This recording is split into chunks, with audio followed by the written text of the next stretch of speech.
আসসালামু আলাইকুম প্রিয় বন্ধুরা, আমি তেলাপিয়া মাছ ভাজছি, সেটা আপনাদের সাথে শেয়ার করছি। কিন্তু আলহামদুলিল্লাহ আমার 4-5 মাস পরে অনেক দিন পরে গ্যাসের একটু আগুন পেয়েছি, ছোট্ট একটু আগুন। আলহামদুলিল্লাহ আমার 5-6 মাস দিনে রাত্রে আগুন দেখিনি। তো এটার জন্য আলহামদুলিল্লাহ অনেক চেষ্টা করি, এলাকার সমস্ত বাড়িওয়ালারা চেষ্টা করি, টাকা খরচ করে পরে নতুন লাইন এনেছে। এখন একটু আগুন পেয়েছি, সন্ধ্যের সময় আবার রাত্রে 12টা দিয়ে অনেক বেড়ে যাবে। তাও এতটুকু আগুন পাইছি যে আলহামদুলিল্লাহ, এতটুকু 5-7 মাস আগুন দেখিই নেই একদম।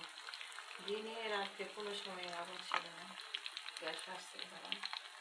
যাই হোক একটু গ্যাস আসছে, এই জন্য মাছ তেলাপিয়া মাছ ভাজতেছি, ভাত খাবো। কম আগুন তো, তাই আস্তে আস্তে হচ্ছে।